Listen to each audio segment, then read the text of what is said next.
Oke, baik teman-teman. Em, ini tadi saya unmute ternyata ya. Saya ulangi. Bismillahirrahmanirrahim. Assalamualaikum warahmatullahi wabarakatuh. Pertemuan hari ini adalah materi mengenai skala pengukuran, itu melanjutkan mata kuliah statistik yang sebelumnya ya. Kalau sebelumnya kita menghitung distribusi frekuensi atau statistik deskriptif, untuk kali ini kita mempelajari mengenai skala pengukuran. Jadi skala pengukuran di sini kalian cukup melakukan review atau meringkas dari materi yang saya sampaikan. Jadi tidak ada tugas perhitungan pada pertemuan kali ini. Lanjut.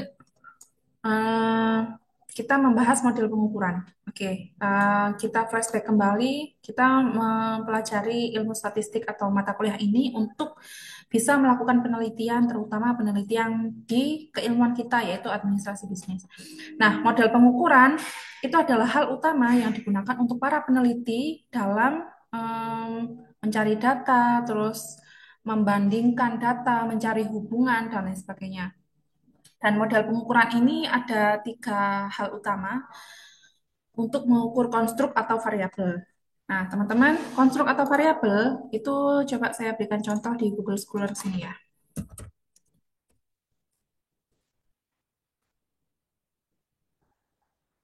Nah, ini ada recommended artikel atau artikel yang direkomendasikan oleh Google Scholar kepada saya. Coba kita buka satu ini.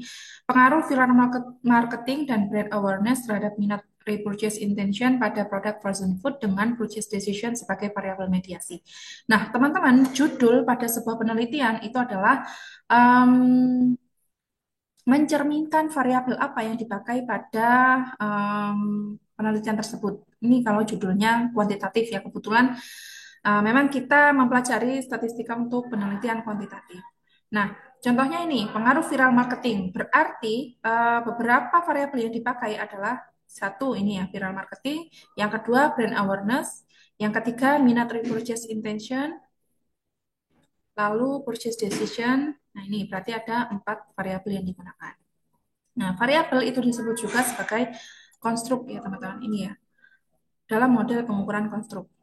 Nah, setelah konstruk ada indikator. Nah, seperti di pertemuan sebelumnya, yang di sini ya, di distribusi frekuensi jawaban responden, itu setiap variabel memiliki indikator. Indikator adalah turunan dari variabel. Jadi dari variabel misalkan yang kita cari di penelitiannya Anggra ini adalah variabel viral marketing. Variabel viral marketing itu diukur menggunakan apa? Nah, indikatornya apa saja? Nah, kayak gitu. Itu adalah indikator atau alat ukur dari variabel. Nah, ada nanti alat ukur dari indikator yang item kemarin ya, X1.1 dan seterusnya. Itu adalah item. Lalu hal utama lainnya yang ketiga adalah arah hubungan antara konstruk dan indikator. Nah, teman-teman, ini yang akan kita bahas pada materi kali ini adalah arah hubungan konstruk dan indikator. Jadi indikator itu dibagi menjadi dua, teman-teman ya.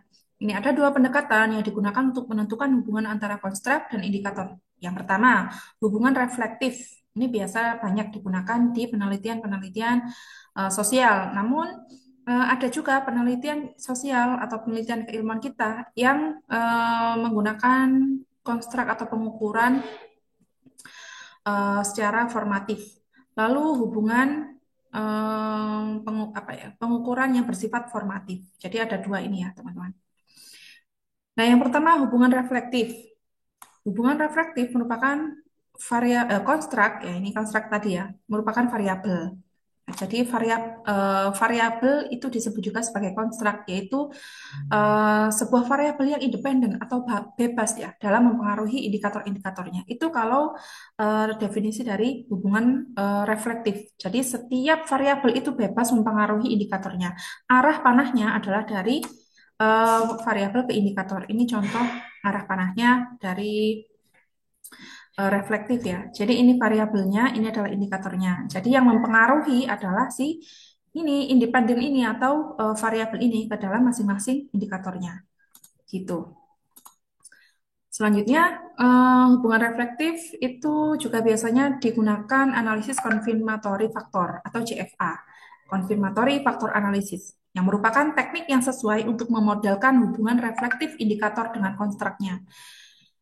Jadi ada nanti ya contoh CFA dan AKU itu ada akan saya buatkan tersendiri. Untuk kali ini kita akan membahas mengenai perbedaan antara hubungan pengukuran reflektif dan formatif.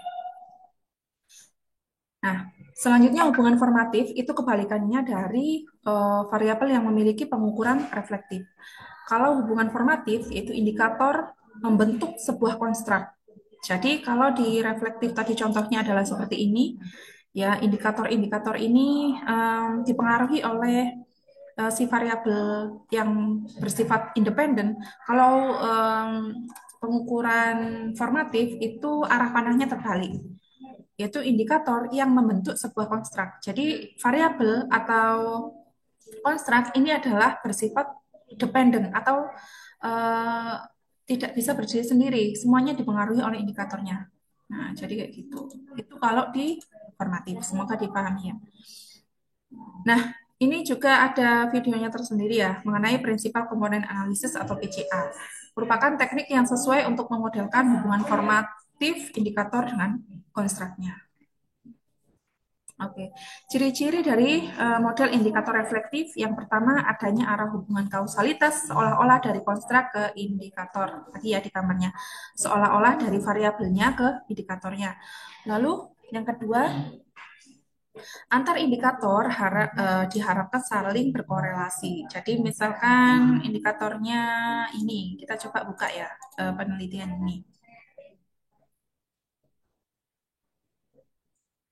Ini penelitiannya Anggra ini, kita coba lihat apakah mencantumkan indikator ataupun mencantumkan um, variabel di dalam artikelnya.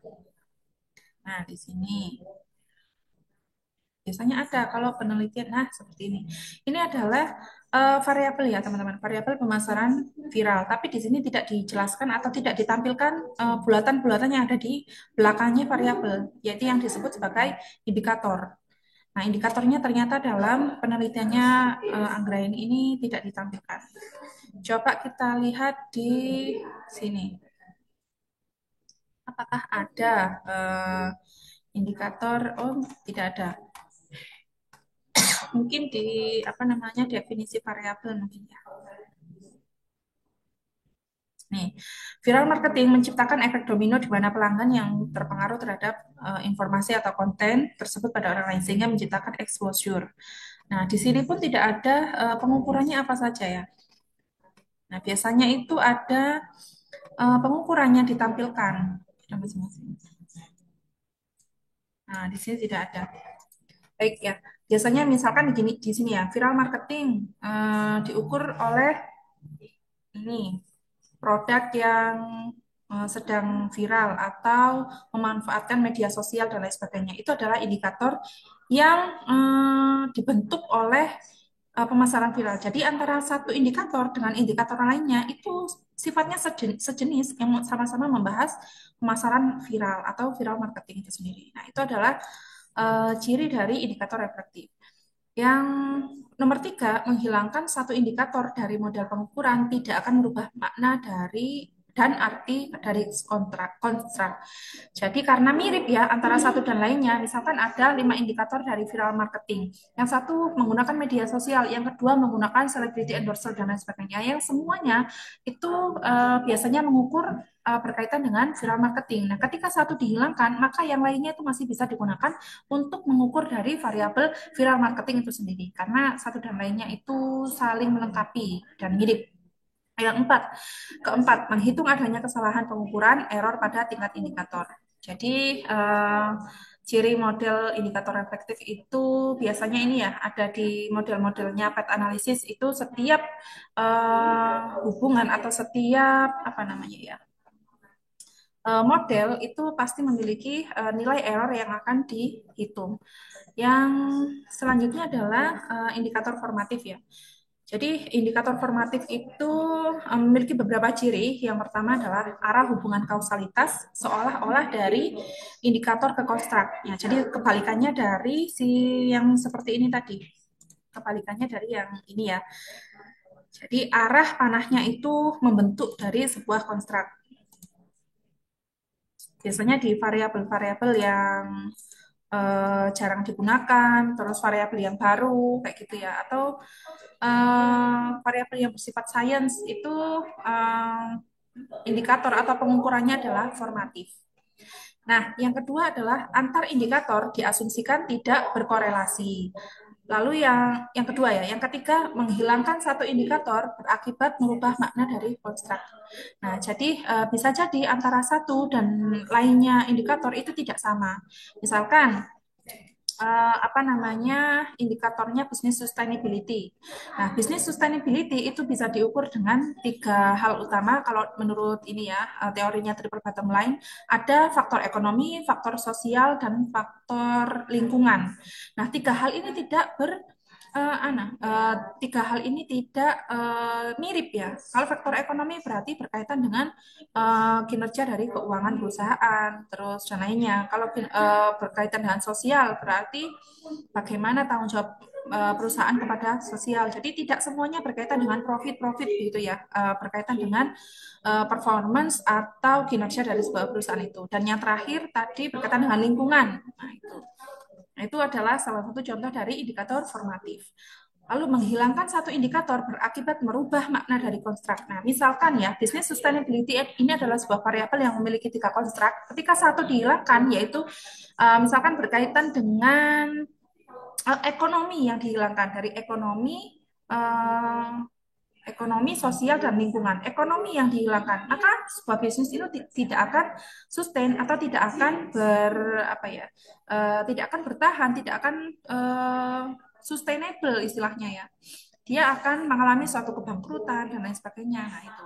Terus misalkan selain ekonomi, sosial yang dihilangkan, maka dia akan mendapatkan ancaman dari masyarakat karena tidak mengelola limbah atau tidak bertanggung jawab atas keributan dan polusi dan lain sebagainya.